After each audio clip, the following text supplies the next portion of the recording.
in the longer term and to do a PhD. I had absolutely no idea what a PhD was at the end of my undergraduate degree.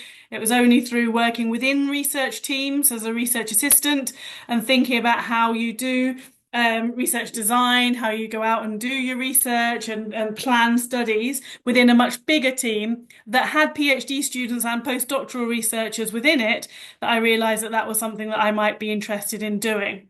And I went on to secure an ESRC funded PhD studentship up in Scotland to complete my PhD after that point. And I've been in this role for about 18 months now. It's actually a new role in Durham. I'm the first person to hold this position. But before that, I was the director of the Doctoral Training Partnership, the North East and Northern Ireland ESRC funded doctoral training partnership that Glyn mentioned. So I was the director of that for 5 years prior to this role, which is across the breadth of the university. So I'm going to hone in a little bit on sort of research proposal. We've heard about thinking about how you might go about your motivations for a PhD, deciding what you want to study and funding, etc. And I'm going to think a little bit more about developing that research question and the research proposal, and then link into finding those funding opportunities with Durham examples in the same way that Glyn has provided you with some Northumbria examples as well.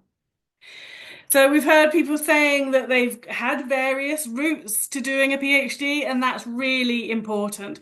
A PhD is a really individual journey because everybody's very different in what they're bringing to their PhD, whether that's their personal motivations, their academic motivations, your career path or educational journey up to the PhD.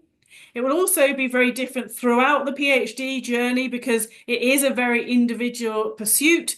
And your PhD topic will be different to other people's, and the methods you use might be different to other people's. And at the end of the PhD, you'll also go off in different routes. So there are a diversity of career paths at the end of that PhD journey as well. But we're really focusing today on the start of that journey, and that leads us to thinking about what the motivations are for your PhD. And when you're developing the research question, it's really crucial to think about what the motivations are and to think about them from lots of different dimensions, really, directions.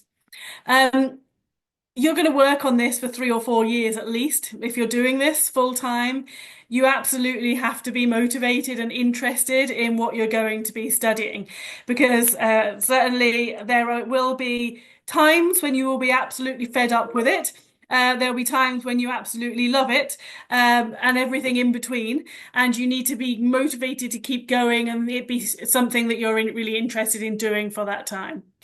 So you might be shaping your research question and your interests right from the word go on, thinking about what your motivation is for doing a PhD. What are you interested in? What do you think you would want to study for 3 or 4 years at least if you're going to do it full time, longer if you're doing it part time? How has your previous training or your education up to this point led you in the direction that you want to go in? Now, that might be the discipline that you have studied as an undergraduate or even a master's degree, or within an area of work in the workplace that you've been working in the area of work. It might be that you just really caught the sort of interest in one particular research area. So maybe really becoming motivated by a particular topic or research field. It might be that you've read some papers that have absolutely sparked something of real interest in your mind and thinking, actually, no, they're wrong on that. Or thinking, actually, no, actually, I think I could do it slightly differently or add something else to this story. Or I can see there's a really important gap to be filled within this literature. And I think I'm the person that could fill that. It might be about that you've been driven by methodologies, and in each of different disciplines that we all work in, there are, of course, lots of different methodologies that we might use to answer our research questions that we have. So there are going to be lots of different motivations that are driving you towards the research questions and research area or topic that you want to pursue for your PhD. And I would encourage you to spend time at this point really reflecting and thinking about all of those before you really leap in and commit to something that you are going to be doing for a significant period of time. So how do you then take that motivation and that interest and mold it into a research question? Now, the really important thing to remember here is that might seem terrifying at this point, and you might just not know where to start. You don't have to do that alone. And if you are starting to talk to potential academic supervisors, this is something where they really should be helping you mold that research question. So it might be that you go to a potential supervisor with your motivations and your area of research interest, and together you mold that into a really clear research question. For any study that any of my students complete or conduct, I always emphasize to them, if we don't get the research question right to start with, it's going to be difficult further down the line to be able to interpret what we've done. So it's really important you do get that research question right. And you're wanting to just keep in the back of your mind what a PhD is. The PhD is about this opportunity to conduct some research that will provide new insights, original contributions to knowledge that you will write up in your thesis. So thinking about what is new in the questions that you're asking or the methods that you're using to answer the questions that you have. So you'll be looking for areas that haven't been answered in the same way before, so you're making a new contribution, or they might just have never been answered at all before. Aiming to increase our understanding, and that might be within one discipline, it might be across disciplines, it might be a multidisciplinary or interdisciplinary question that goes across disciplinary areas. Perhaps you're coming from anthropology and education, and actually what you bring that's really new is that you're combining different insights across those fields, for example. And a PhD will be probably having one overarching big research question, but within it there will be many smaller questions that you ask. And each one of those might actually lead on to another question. What we often say at the beginning of a PhD is you have to have an idea of the direction and the first couple of studies, but the best PhD will actually evolve over time. It's not possible for you to lay out at this point the next 4 years of precise research studies that you will conduct, because you don't know what the findings of study 1 and 2 are going to do, and you want them to lead on to the later studies in your PhD. And it might be that within the field that you're working with in the research community, talking to supervisors, it makes you realize actually there are really targeted areas that are of interest at the moment for pursuing. And these are the sort of hot topics or current issues within the field that you might be in. And they might be really useful to feed in and help shape the research questions and interest that you have for your PhD. So once you've gone from reflecting on your motivations to starting to think about shaping a research question in collaboration with a potential supervisor, you want to be clear that you can express what that big question is. And that big question, that big research question that you're going to focus on should absolutely be at the front and center of the research proposal that you will go on to write. I always say that that big research question should very clearly come across in paragraph 1. Because in paragraph 1, the reader needs to be thinking, you've caught their attention, you've really grabbed their interest. They can absolutely see why this study needs to be done. This research question needs to be asked. And that if it's a funded PhD, why are we going to invest PhD funding resources in answering this question, as well, of course, as training you as a doctoral researcher. So that big question needs to come across. And I always think it's really useful if you can think about how you would summarize that question in a couple of sentences maximum. And you might use those sentences if you've got a good idea of what the question is going to be when you approach a supervisor, or it might be that you start to develop that together as the first thing you really hone in on when working with a supervisor to define that question clearly and for a research proposal that's going to be in more detail. So definitely coming up with that big question is really cool. Now I'm really going to hone in on the next bit about writing a research proposal that is for a new project. But as Glyn and others have mentioned, there are always a range of set projects that are available on outlets like findaphd.com, which is a really good resource to use. Or another one is jobs.ac.uk. There are sometimes a PhD scholarships on there. Sometimes they will be set projects that you are applying to work on. That can be funded by a range of sources. Some of our centres for doctoral training have set projects that are supervisor led and you apply to work with a supervisor on a question. Some of them will be funded by businesses or industries or charities who want a PhD student to work on a particular project. But what I'm going to hone in on in a second is if you are applying for a PhD that allows you to write your own proposal, to really shape from the word go what you want to work on with a potential supervisor, these are the things you will need to think about within writing that research proposal. So check what is required, first of all, for any research proposal or PhD application that you're making. Different schemes will have different requirements, and even some of the ones that I'm going to mention today will have different requirements depending on what sort of funding or scheme you're applying for. The nature of the proposal itself might be different across different schemes. So, for example, if you're applying to the 9DTP, the ESRC scholarships that we have across our institutions in the North East and Northern Ireland, that's a 2,000 word research proposal. But if you're applying to other schemes, for example, just your standard applying to do a self-funded PhD within Durham, for example, that's a one-page research proposal.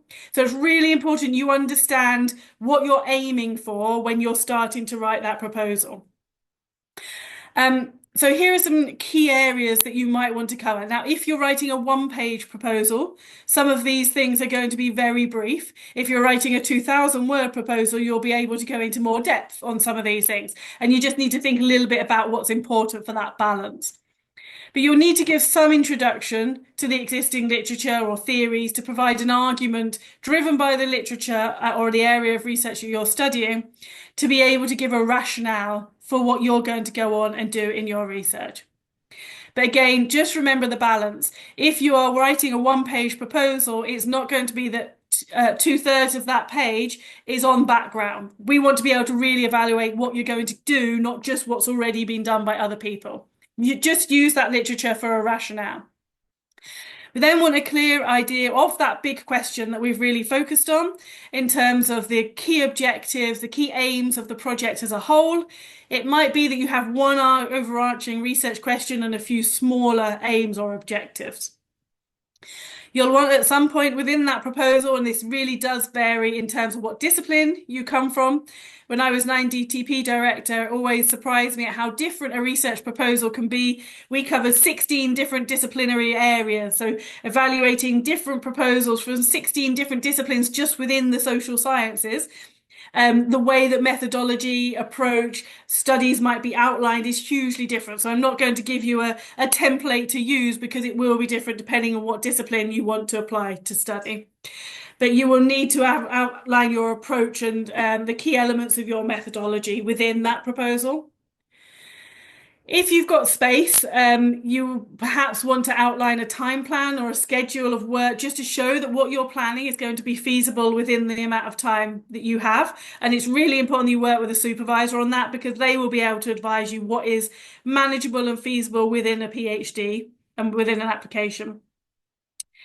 If you are working with sensitive populations or vulnerable populations or on sensitive issues, it would be really good to show an awareness of ethical issues within that proposal. And so how much depth you can give that will depend on the nature and the length of the proposal you're working on.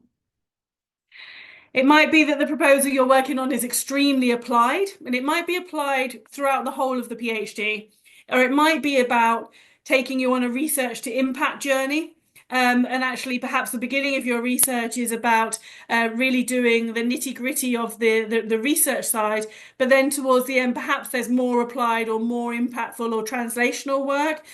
And if there is, then emphasize that because that's a real value. It's really important that academics are not working in an academic silo. We're answering questions that are societally important or that have a real relevance to our real world, and therefore we want to be able to outline those to show that these aren't questions that are going to remain within academia. And I think I've doubled up saying about timeline and feasibility, so that's that. So as I say, you might have a very different proposal depending on if you're applying for different types of PhD schemes. Many of you will have completed undergraduate or bachelor degrees within the UK, where you were restricted to how many universities you could apply to be able to do your undergraduate degree. Once you get to master's and PhD level, you're not restricted on that. Now, obviously, if you develop a research proposal with a supervisor in one institution, you can't really take that proposal and submit it to another university with somebody else. You should develop a different one for that person.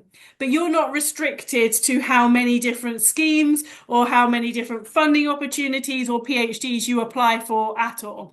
And actually, many candidates, many applicants will not put all their eggs in one basket. We'll think about different opportunities and different schemes that are available.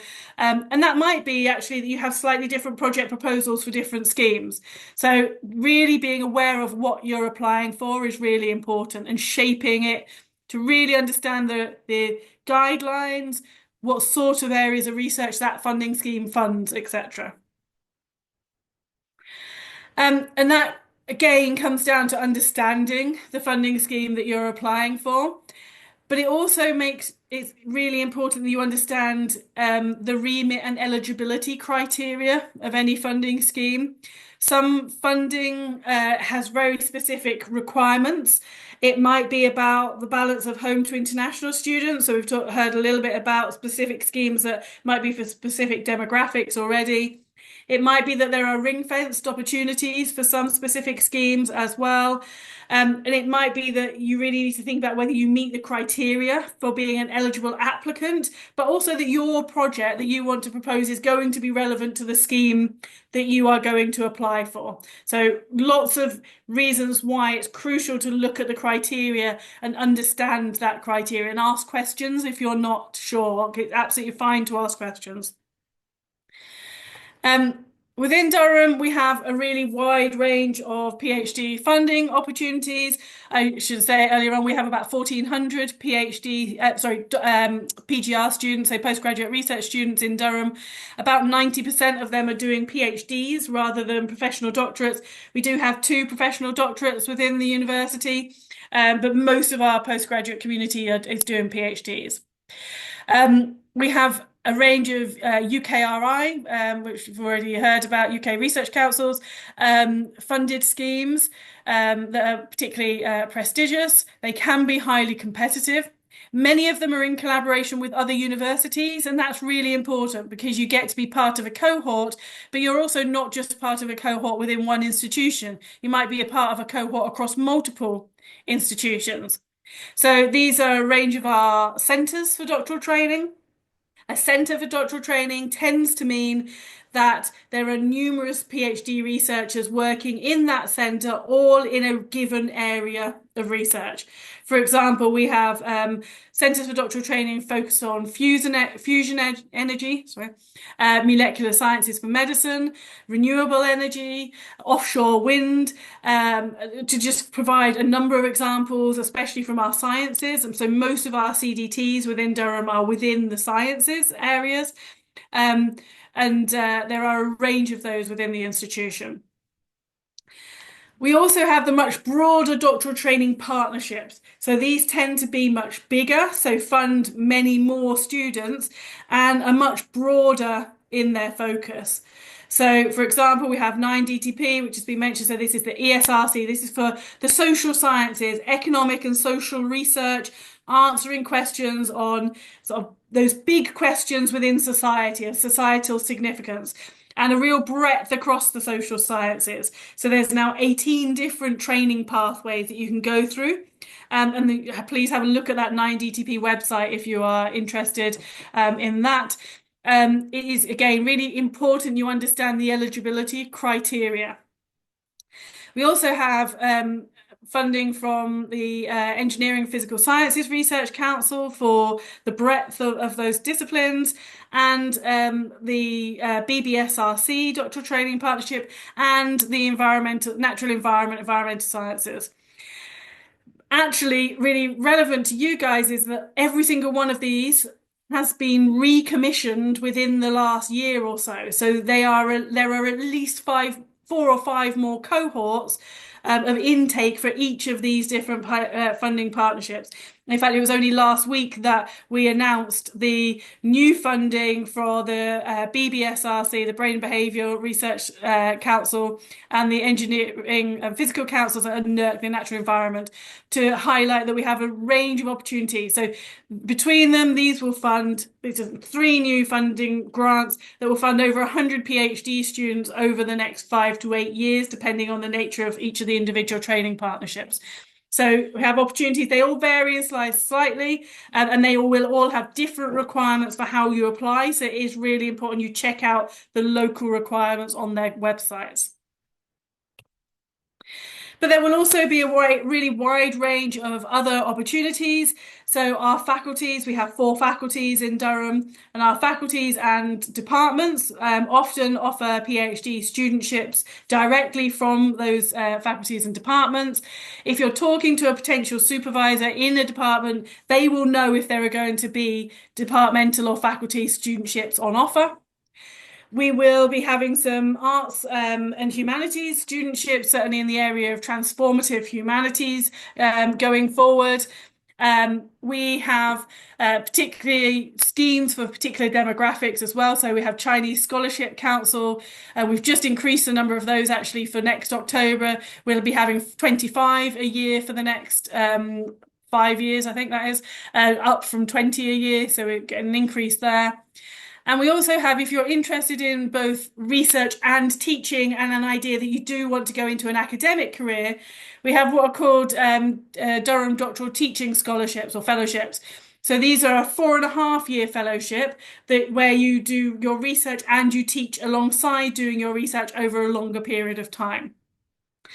And we also have a scheme where our supervisors within the university, if they are able to work with certain businesses or industry or charities, especially you might see specific calls for certain topics or projects in these areas, then we have a funding scheme where you would get a scholarship where the supervisor has managed to bring in some internal funding and some external funding. So you'd get the same as a full stipend and fees.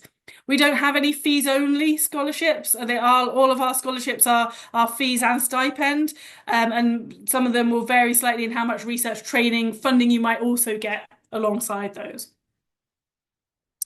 So that's a bit of a whistle-stop tour. I hope that's useful in just thinking about how you start to develop that research proposal and looking for different schemes across the university.